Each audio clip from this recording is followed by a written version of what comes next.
എക്കണോമിക്സിൻ്റെ ഒരു പുതിയ ക്ലാസ്സിലേക്ക് എല്ലാവർക്കും സ്വാഗതം. 2024 മാർച്ചിൽ നടക്കുന്ന +1 എക്കണോമിക്സിൻ്റെ പബ്ലിക് എക്സാമിന് വരാൻ സാധ്യതയുള്ള പ്രധാനമായിട്ടുള്ള 3 മാർക്കിൻ്റെയും 4 മാർക്കിൻ്റെയും ചോദ്യങ്ങളാണ് ഇന്നത്തെ ക്ലാസ്സിൽ നമ്മൾ പഠിക്കുന്നത്. 1 മാർക്കിൻ്റെയും 2 മാർക്കിനും ആവർത്തിച്ച് വരുന്ന ചോദ്യങ്ങൾ നമ്മൾ മുമ്പുള്ള വീഡിയോസ് പഠിച്ചിട്ടുണ്ട്. ഇന്നത്തെ ക്ലാസ്സിൽ 3 മാർക്കിനും 4 മാർക്കിൻ്റെയുമാണ്. സെൻസസ് സർവേയും സാമ്പിൾ സർവേയും വേർതിരിച്ച് എഴുതുക.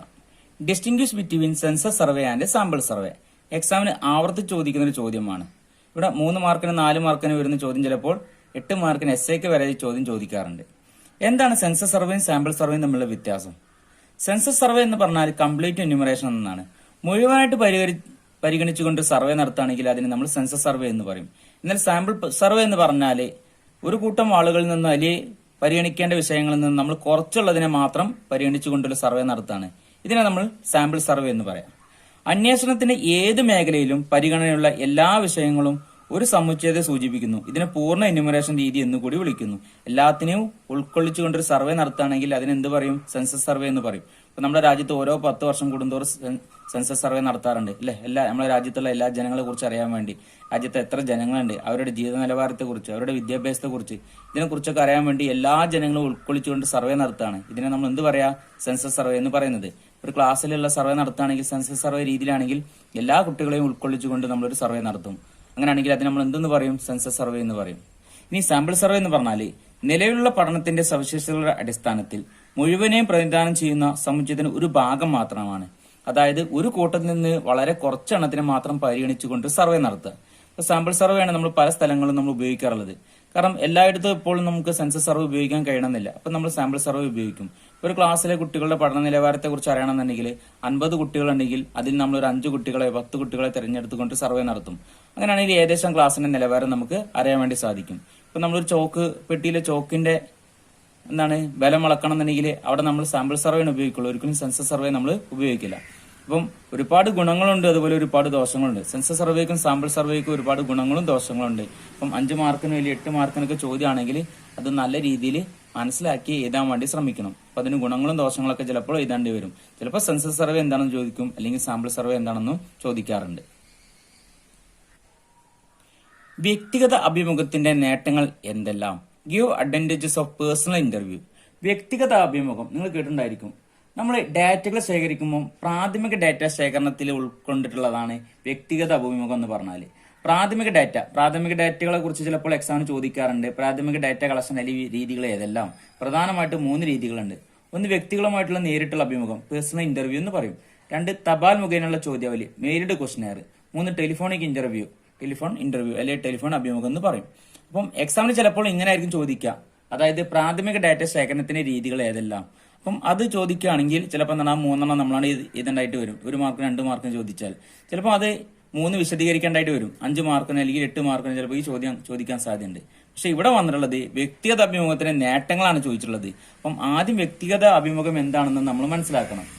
ഡേറ്റ ശേഖരണത്തിനായി അല്ലെങ്കിൽ വിവര ശേഖരണത്തിനായി അന്വേഷകൻ വ്യക്തികളിൽ നിന്ന് നേരിട്ട് വിവരങ്ങൾ ശേഖരിക്കുന്നു. മുഖാമുഖം കൂടിക്കാഴ്ചയാണിത്. അതായത് ആരെയാണോ നമ്മൾ ഇന്റർവ്യൂവിന് വിധേയമാക്കേണ്ടത്, ആരെക്കുറിച്ചാണോ നമുക്ക് കൂടുതൽ വിവരങ്ങൾ കിട്ടേണ്ടത്, അയാളെ നമ്മൾ നേരിട്ട് അഭിമുഖത്തിന് അല്ലെങ്കിൽ ഇന്റർവ്യൂവിന് വിധേയമാക്കുകയാണെങ്കിൽ അതിന് നമ്മൾ വ്യക്തിഗത അഭിമുഖം എന്ന് പറയും. ഇതിലൊരുപാട് ഗുണങ്ങളുണ്ട്, അതുപോലെ ഒരുപാട് ദോഷങ്ങളുണ്ട്. ഗുണങ്ങൾ എന്ന് പറഞ്ഞാൽ കൂടിയ പ്രതികരണ നിരക്ക്. നമുക്ക് എന്ത് ചോദ്യങ്ങൾ ചോദിക്കാനും അല്ലെങ്കിൽ നല്ല രീതിയിൽ നമുക്കുള്ള വിവരങ്ങളൊക്കെ കിട്ടും. എല്ലാ ചോദ്യങ്ങളും ചോദിക്കാം. ഏത് രീതിയിലുള്ള ചോദ്യങ്ങളും നമുക്ക് ചോദിക്കാൻ സാധിക്കും. അനുബന്ധ വിവരങ്ങൾ ശേഖരിക്കാം. അയാളിൽ നിന്ന് നേരിട്ടുള്ള വിവരങ്ങൾ ശേഖരിക്കുന്നതായതുകൊണ്ട് ഒരു കാര്യവും ബന്ധപ്പെട്ട മറ്റൊരുപാട് വിവരങ്ങൾ നമുക്ക് ശേഖരിക്കാൻ വേണ്ടി സാധിക്കും. ഇവിടെ ഒരുപാട് ദോഷങ്ങളുണ്ട്. അതുപോലെ ദോഷങ്ങൾ എന്ന് പറഞ്ഞു കഴിഞ്ഞാൽ ഒരുപാട് സമയം കൂടുതലാണ്, ഒരുപാട് ചെലവ് കൂടുതലാണ്. പിന്നെന്താണ്, പോസിറ്റീവായിട്ടുള്ള ചോദ്യങ്ങൾ മാത്രമേ ചോദിക്കാൻ സാധിക്കുള്ളൂ. ഒരിക്കലും നെഗറ്റീവായിട്ടുള്ള ചോദ്യങ്ങൾ ചോദിക്കാൻ സാധിക്കില്ല. അങ്ങനത്തെ ഒരുപാട് ദോഷങ്ങളുണ്ട് ഇവിടെ ഉണ്ട്. അല്ലെങ്കിൽ ഒരുപാട് സമയനഷ്ടവും ചെലവ് നഷ്ടവും ഉണ്ട്. അപ്പൊ എക്സാമിന് ചിലപ്പം ഇവിടെ ഒരിക്കൽ വ്യക്തിഗത അഭിമുഖമാണ് ചോദിച്ചതെങ്കിൽ പിന്നീട് ഒരിക്കൽ ചിലപ്പം തപാൽ മുഖേനയുള്ള ചോദ്യാവലി വരാൻ സാധ്യതയുണ്ട്, അല്ലെങ്കിൽ ടെലിഫോണിൽ അഭിമുഖം ചോദിക്കാൻ സാധ്യതയുണ്ട്. ഇവിടെയൊക്കെ ഗുണങ്ങളും ദോഷങ്ങളും എന്തായാലും പഠിച്ചു വെക്കണം.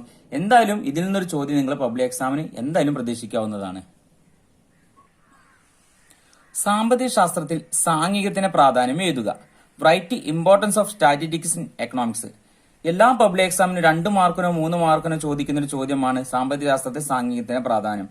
എല്ലാ പബ്ലിക് എക്സാമിനും ചോദിക്കാറുണ്ട്. അപ്പം ഇത് എന്തായാലും നിങ്ങൾ പഠിച്ചു വെക്കണം. കാരണം അത് എന്തായാലും ഈ പബ്ലിക് എക്സാമിനും ചോദിക്കും. എന്താണ് സാമ്പത്തിക ശാസ്ത്ര സാങ്കേതികത്തിന്റെ പ്രാധാന്യം? സാമ്പത്തിക ശാസ്ത്രന്മാർക്ക് ഒഴിച്ചുകൂടാത്ത ഒരു ഉപകരണമാണ് സ്റ്റാറ്റിക്സ് എന്ന് പറഞ്ഞാൽ. അതായത് സാമ്പത്തികപരമായിട്ട് അല്ലെങ്കിൽ നമ്മൾ എക്കണോമിക്സിലൊക്കെ ഒരുപാട് വിവരങ്ങൾ രേഖപ്പെടുത്താൻ വേണ്ടി എന്തായാലും സ്റ്റാറ്റിക്സ് ഉപയോഗിക്കും. അവിടെ ടേബിളുകളും ഗ്രാഫുകളൊക്കെ നമ്മൾ ഉപയോഗിക്കുന്നത് അതൊക്കെ സ്റ്റാറ്റിക്സിന്റെ ഭാഗമാണ് അല്ലെ. സംഖ്യകളൊക്കെ ഉപയോഗിക്കുന്നത് അതൊക്കെ സ്റ്റാറ്റിക്സിന്റെ ഭാഗമാണ്. സങ്കീർണമായ വിവരങ്ങളെ ലളിതമായി അവതരിപ്പിക്കാൻ വേണ്ടി സാധിക്കും. അതായത് വലിയ കുറച്ച് ബുദ്ധിമുട്ടേറിയ വിവരങ്ങൾ. ഇപ്പൊ നമ്മളൊരു പുസ്തകത്തിൽ ഒരു പേജ് ഒരുപാട് വിവരങ്ങൾ ഉണ്ടായിരിക്കും. അതൊക്കെ നമുക്ക് വേണമെങ്കിൽ ടേബിളുകളും ഗ്രാഫുകളാക്കി നമുക്ക് പെട്ടെന്ന് ചുരുക്കി വിവരിക്കാൻ വേണ്ടി സാധിക്കും. ഇതൊക്കെ സംഖ്യാപരമായിട്ടുള്ള കാര്യങ്ങളെ ഉള്ളതാണ്. ഇറക്കുമതിയും കയറ്റുമതിയും രേഖപ്പെടുത്താൻ സഹായിക്കുന്നു. ഒരു രാജ്യത്ത് എത്രത്തോളം ഇറക്കുമതി നടന്നിട്ടുണ്ട്, എത്രത്തോളം കയറ്റുമതി നടന്നിട്ടുണ്ട്, ഈ കാര്യങ്ങളൊക്കെ നമുക്ക് കണക്കുകൾ രേഖപ്പെടുത്താൻ വേണ്ടി സാധിക്കും.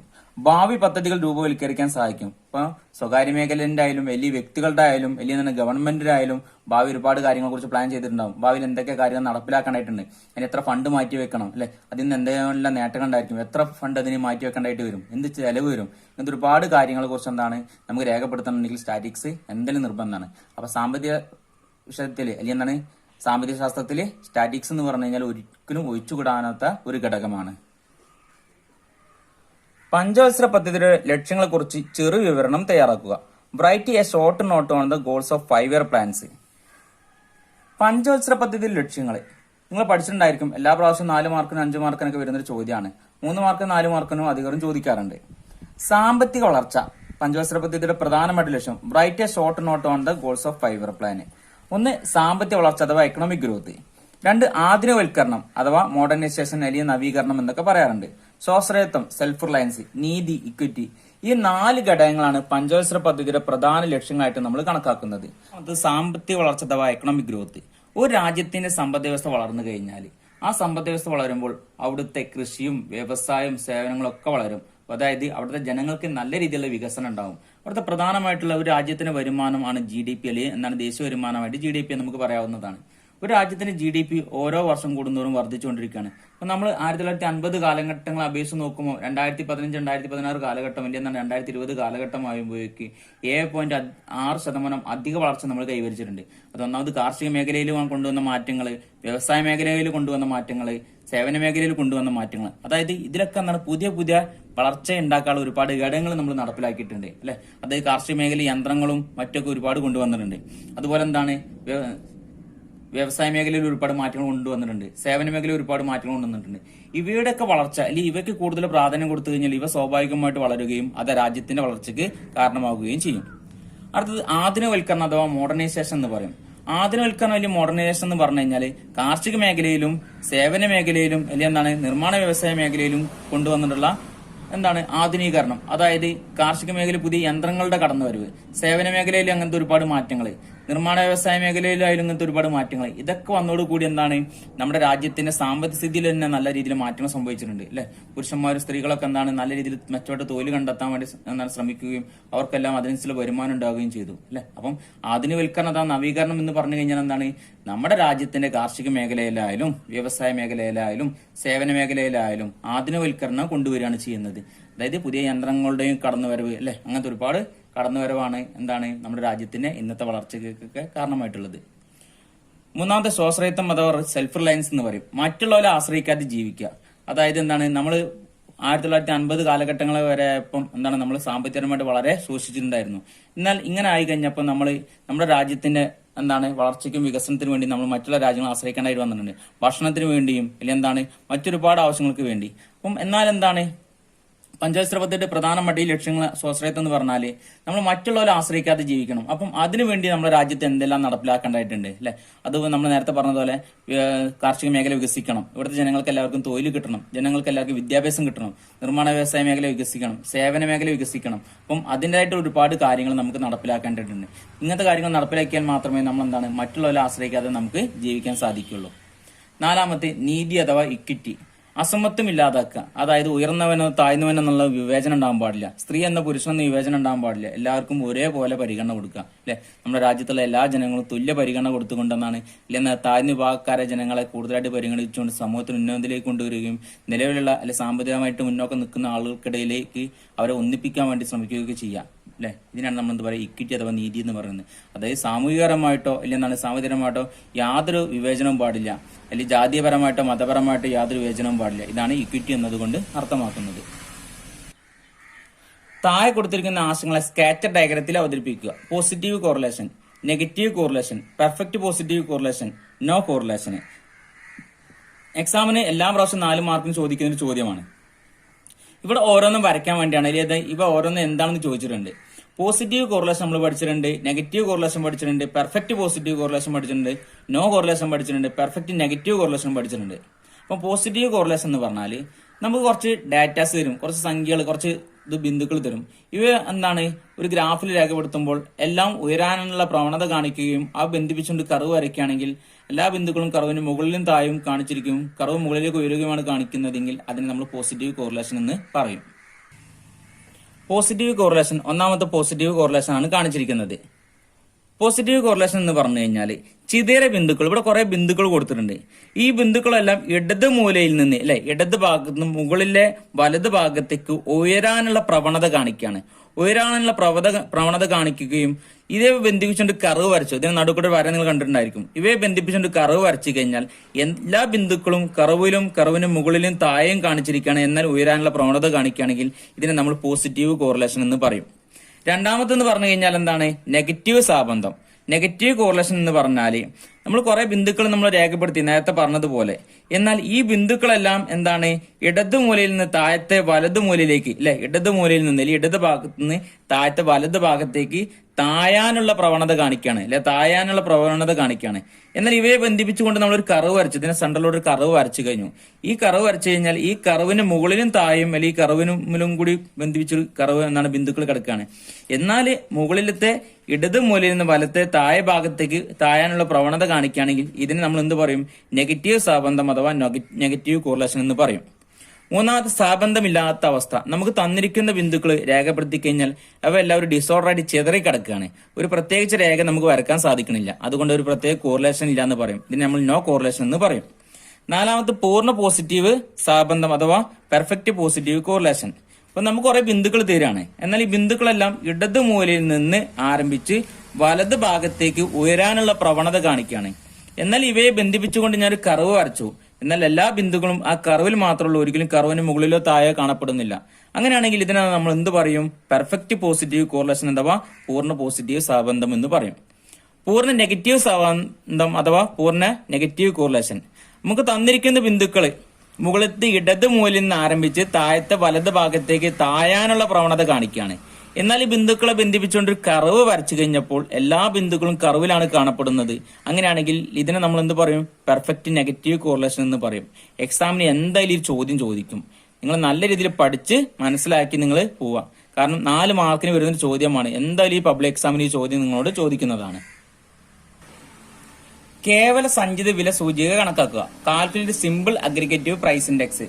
3 മാർക്കിനോ 4 മാർക്കിനോ ഈ ചോദ്യം എന്തായാലും ചോദിക്കുന്നതാണ്. നമുക്ക് സാധനങ്ങൾ തന്നിട്ടുണ്ട്. ABCD 4 സാധനങ്ങൾ. കമ്മോഡിറ്റി പ്രൈസ് 1991 1991 വിലയും പ്രൈസ് 2001 2001 വിലയും തന്നിട്ടുണ്ട്. ഇത് ഉപയോഗിച്ചിട്ട് നമ്മൾ എന്താണ് കേവല സഞ്ചിത വില സൂചിക കാണുക അഥവാ സിമ്പിൾ അഗ്രിഗേറ്റീവ് പ്രൈസ് ഇൻഡെക്സ് ആണ് കാണാൻ പോകുന്നത്. അപ്പൊ സിമ്പിൾ പ്രൈസ് ഇൻഡെക്സ് എന്താണ്? അഗ്രിഗേറ്റീവ് പ്രൈസ് ഇൻഡെക്സ് കാണാനുള്ള സമവാക്യം നമ്മൾ പഠിച്ചിട്ടുണ്ട്. P01 equal to sigma P1 by sigma P0 into 100.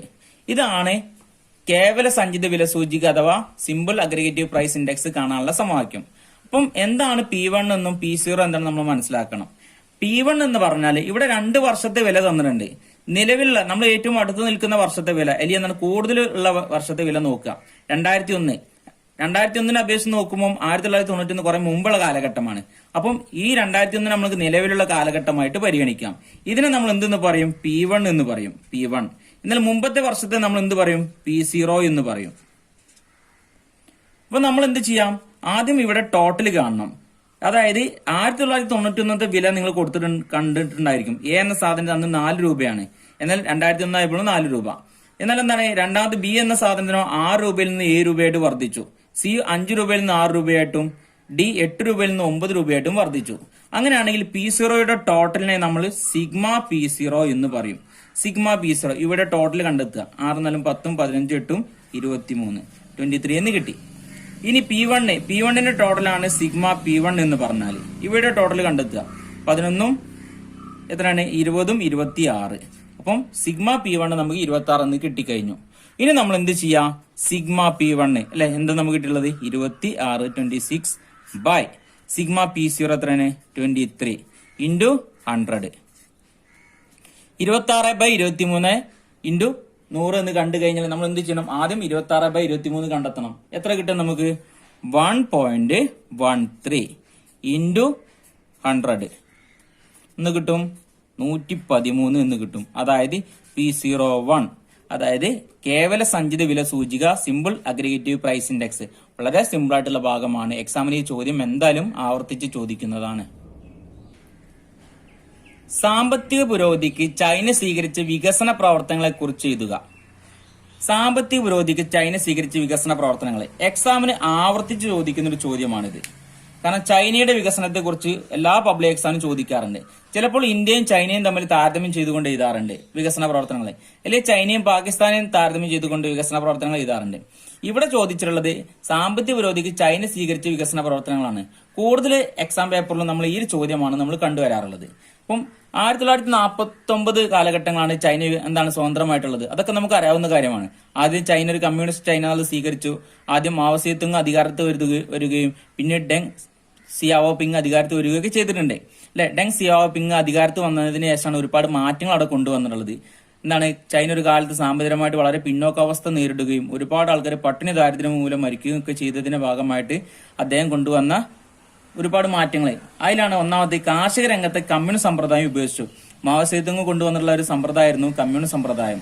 അതായത് എല്ലാ ജനങ്ങളും പോയിട്ട് ഗ്രാമങ്ങളിൽ പോയിട്ട് കൃഷി ചെയ്യണം. അല്ല അവിടെ ഡോക്ടർമാരോ എഞ്ചിനീയർമാരോ വിദ്യാർത്ഥികളോ അല്ലെങ്കിൽ മറ്റുള്ള ജോലിക്കാരൊന്നുമില്ല. എല്ലാവരും പോയിട്ട് ഗ്രാമങ്ങളിൽ പോയിട്ട് കൃഷി ചെയ്യണം, പാടങ്ങളിൽ പോയി കൃഷി ചെയ്യണം. എന്നാൽ എന്താണ് ഗവൺമെന്റ് തീരുമാനിക്കും ഏത് വിളവാണ് കൃഷി ചെയ്യേണ്ടതെന്ന്. ആ രീതിയിലുള്ള വിളവായിരിക്കണം കൃഷി ചെയ്യേണ്ടത്. എന്നാൽ ഇദ്ദേഹം അധികാരത്തിൽ വന്നത് ഡെങ് സിയാവോപിങ് അധികാരത്തിൽ വന്നതിന് ശേഷം എന്ത് ചെയ്ത് കമ്മ്യൂണിസ്റ്റ് സമ്പ്രദായം അദ്ദേഹം ഒഴിവാക്കി. സ്വകാര്യ മേഖലയെ കൂടുതൽ പ്രോത്സാഹിപ്പിച്ചു അല്ലെ. ആദ്യത്തെ കാലത്ത് സ്വകാര്യ മേഖലയ്ക്ക് യാതൊരുവിധ പ്രാധാന്യം കിട്ടുന്നുണ്ടായിരുന്നില്ല. അതുകൊണ്ട് ചൈന സാമ്പത്തികപരമായിട്ട് വളരെ പിന്നാക്കോസ്ഥരായിരുന്നു. അപ്പം ഇദ്ദേഹം വന്നതിന് ശേഷം സ്വകാര്യ മേഖലയെ കൂടുതൽ പ്രോത്സാഹനം കൊടുത്തു. വിദേശ മൂലധന നിക്ഷേപത്തെ പ്രോത്സാഹിപ്പിച്ചു അല്ലെ. ആ രാജ്യത്തുള്ള സ്ഥാപനങ്ങൾക്കും അല്ലെങ്കിൽ വ്യക്തികൾക്കും വിദേശ രാജ്യങ്ങളിൽ സ്ഥാപനങ്ങൾ ഇടാനും അല്ലെങ്കിൽ വിദേശികൾക്ക് ഓരോ നാട്ടിൽ വന്നാണ് സ്ഥാപനങ്ങൾ ഇടാനൊക്കെ കൂടുതൽ പ്രോത്സാഹനം കൊടുത്തു. സ്വകാര്യ സംരംഭകർക്ക് മൂലധന നിക്ഷേപം നടത്താൻ പ്രോത്സാഹനം നൽകി അല്ലെ. സ്വകാര്യ വ്യക്തികൾക്ക് കൂടുതൽ മൂലധന നിക്ഷേപം നടത്താൻ വേണ്ടി, കൂടുതൽ സ്ഥാപനങ്ങൾ ഉണ്ടാക്കാൻ വേണ്ടി, അല്ലെങ്കിൽ ബാങ്കുകൾ തുടങ്ങാൻ വേണ്ടി, വിദേശ ആസ്തികൾ വാങ്ങാൻ വേണ്ടി, ഇവിടുത്തെ ആസ്തികൾ വിൽക്കാനൊക്കെ വേണ്ടി അങ്ങനെ കൂടുതൽ പ്രോത്സാഹനം കൊടുത്തു അല്ലെ. അതൊക്കെ രാജ്യത്തിന്റെ വികസനത്തിന് കാരണമായി. അപ്പോൾ ചൈന ഇന്ന് കാണുന്ന വികസനത്തിന് കാരണം അന്ന് അദ്ദേഹം നടപ്പിലാക്കിയിട്ടുള്ള ഇങ്ങനെയുള്ള ഒരുപാട് മാറ്റങ്ങളായിരുന്നു. അപ്പം എക്സാമിന് ഇത് കൂടുതലായിട്ട് ചോദിക്കും. എന്തായാലും 5 മാർക്കിനൊക്കെ വരുന്നൊരു ചോദ്യമാണ്. നല്ല രീതിയിൽ പഠിച്ച് മനസ്സിലാക്കാൻ ഞാനിവിടെ വളരെ ചുരുക്കി മാത്രമേ ഇവിടെ വിവരിച്ചിട്ടുള്ളൂ. എന്താണ് ഹരിത വിപ്ലവം? ഹരിത വിപ്ലവത്തിന്റെ നേട്ടങ്ങൾ എന്തെല്ലാം? ഹരിത വിപ്ലവത്തെ കുറിച്ച് നിങ്ങൾ കേട്ടിട്ടുണ്ടായിരിക്കും. എല്ലാ പബ്ലിക് എക്സാമിനും ആവർത്തിച്ച് ചോദിക്കുന്ന ചോദ്യമാണ്. 4 മാർക്കിന് അല്ലെങ്കിൽ 5 മാർക്കിന് ഈ ചോദ്യം എന്തായാലും ചോദിക്കാറുണ്ട്. ഹരിത വിപ്ലവത്തെ കുറിച്ച് നിങ്ങൾ കേട്ടിട്ടുണ്ട്. 1964-65 കാലഘട്ടങ്ങളിൽ ഇന്ത്യയിൽ നടപ്പിലാക്കിയിട്ടുള്ള ഒരു സമ്പ്രദായമായിരുന്നു ഹരിത വിപ്ലവം. കാർഷിക മേഖലയുടെ പുരോഗതിക്ക് വേണ്ടി നമ്മൾ നടപ്പിലാക്കിയിട്ടുള്ളതാണ്. കാർഷിക മേഖല നല്ല രീതിയിൽ വികസിക്കാൻ വേണ്ടിയും അല്ലെ, ഇവിടെ നിന്ന് ഉൽപാദനം വർദ്ധിപ്പിക്കാൻ വേണ്ടി, ജനങ്ങൾക്ക് എല്ലാവർക്കും തൊഴിൽ കിട്ടാൻ വേണ്ടിയും, ഇവിടെ ഭക്ഷണത്തിന്റെ ക്ഷാമം മാറ്റാൻ വേണ്ടിയൊക്കെ ഗവൺമെന്റ് നടപ്പിലാക്കിയുള്ള പദ്ധതിയായിരുന്നു ഹരിത വിപ്ലവം. എന്നാൽ ഹരിത വിപ്ലവം ഏറെക്കുറെ ഗോതമ്പ് വിപ്ലവം എന്നുള്ള പേരിലായിരുന്നു അറിയപ്പെട്ടിട്ടുണ്ടായിരുന്നത്. കാരണം എന്താണ്, ഗോതമ്പ് മെക്സിക്കൻ കൊറിയ എന്ന ഗോതമ്പ് വിത്ത് കൊണ്ടുവരികയും അത് ഇവിടെ ഉൽപ്പാദിപ്പിക്കാൻ കൂടുതൽ പ്രോത്സാഹനം കൊടുക്കുകയും ചെയ്തു. ഇന്ന് കാണുന്ന ഒരുപാട് മാറ്റങ്ങൾ അല്ലെ, കാർഷിക മേഖല ഉണ്ടായ മാറ്റങ്ങളൊക്കെ ഹരിത വിപ്ലവത്തിന്റെ ഭാഗമായിട്ടുള്ളതാണ്. അത്യുൽപാദന ശേഷിയുള്ള വിത്തുകളും യന്ത്രങ്ങളും പമ്പ് സെറ്റുകളിലൊക്കെ കടന്നുവരവ് ഹരിത വിപ്ലവത്തോട് കൂടി ഉണ്ടായിട്ടുള്ളതാണ്.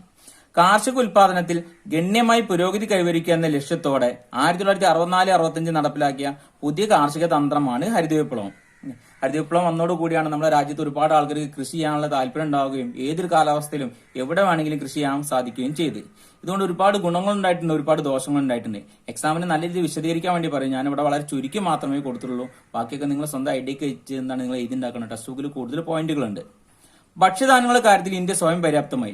മറ്റുള്ളവരെ ആശ്രയിക്കാതെ നമുക്ക് ജീവിക്കാനായി. ആദ്യത്തെ കാലത്ത് ഭക്ഷ്യധാന്യങ്ങളൊക്കെ വിദേശ രാജ്യങ്ങളിൽ നിന്ന് കൂടുതൽ ഇറക്കുമതി ചെയ്യുമായിരുന്നു. എന്നാൽ ഹരിത വിപ്ലവത്തിന്റെ കടന്നുവരവോടുകൂടി നമുക്ക് ആവശ്യമുള്ള സാധനങ്ങൾ ഇവിടെ ഉൽപ്പാദിപ്പിക്കുകയും ബാക്കിയൊക്കെ കയറ്റുമതി ചെയ്യാനും അല്ലെങ്കിൽ മറ്റുള്ള ജനങ്ങൾക്ക് വിതരണം ചെയ്യാൻ നമുക്ക് സാധിച്ചു. ഇറക്കുമതിയിലെ ആശ്രയത്വം കുറഞ്ഞു. മറ്റുള്ള രാജ്യങ്ങളെ ആശ്രയിക്കാതെ നമുക്ക് ജീവിക്കാൻ സാധിച്ചു. പൊതുവിതരണ സമ്പ്രദായം മെച്ചപ്പെട്ടു അല്ലെ. അതായത് ഉൽപാദനം അല്ലെങ്കിൽ കൃഷിയൊന്നും ചെയ്യാൻ കഴിയാത്ത ജനങ്ങൾക്ക് എന്താണ് പൊതുവിതരണ സമ്പ്രദായം വഴി, റേഷൻ കടകൾ വഴിയൊക്കെ എന്താണ് അരിയും സാധനങ്ങളൊക്കെ വിതരണം ചെയ്യാൻ സാധിച്ചു. ഭക്ഷ്യധാന്യങ്ങളുടെ വില കുറഞ്ഞ് അല്ലെ, സാധനങ്ങളുടെ വില കുറയാൻ കാരണമായി. കാരണം ഉൽപാദനം വർദ്ധിച്ചതോടുകൂടി എന്താണ്, ഇവിടുത്തെ ഭക്ഷ്യധാന്യങ്ങളുടെ ക്ഷാമം ഇല്ലാതായി. അതോടുകൂടി നമുക്കാണ് കൂടുതൽ ഉൽപാദനം നടത്താൻ വേണ്ടിയൊക്കെ സാധിച്ചു. അതോടുകൂടി പാവപ്പെട്ട ജനങ്ങൾക്കൊക്കെ വളരെ വില കുറഞ്ഞ നിരക്കിൽ നമുക്ക് കൊടുക്കാൻ വേണ്ടി സാധിച്ചു. എന്നാൽ അതുപോലെ ഒരുപാട് ദോഷങ്ങൾ സംഭവിച്ചിട്ടുണ്ട്. അത്യുൽപാദന ശേഷിയുള്ള വിത്തുകളും വളങ്ങളും രാസകീടനാശിനികളൊക്കെ വന്നതോടുകൂടി എന്താണ്, നമ്മുടെ മണ്ണിന്റെ ഫലപുഷ്ടത നഷ്ടപ്പെട്ടു. പിന്നെന്താണ്, അത്യുൽപാദന ശേഷിയുള്ള വിത്തുകൾ വന്നതോടുകൂടി നാടൻ വിത്തുകളൊക്കെ അന്യദിനപ്പെട്ടു. നമ്മൾ ഒരിക്കൽ ഉൽപാദനം നടത്തി കഴിഞ്ഞാൽ അടുത്ത ഉൽപാദനത്തിന് വേണ്ടി നമ്മൾ വിദേശ കമ്പനികളെ ആശ്രയിക്കേണ്ടതായിട്ട് വന്നു. ഇല്ലെന്നാണ് മറ്റുള്ള കമ്പനികളെ ആശ്രയിക്കേണ്ടതായിട്ട് വന്നു. അങ്ങനെ ഒരുപാട് പോരായ്മകൾ, ഒരുപാട് കോട്ടങ്ങൾ ഉണ്ടായിട്ടുണ്ട്. അപ്പൊ അതൊക്കെ നിങ്ങൾ ടെക്സ്റ്റ് ബുക്കിലുണ്ട്. ശരിക്കും വായിച്ച് മനസ്സിലാക്കി പഠിച്ച് എക്സാം എഴുതാൻ വേണ്ടി ശ്രമിക്കണം.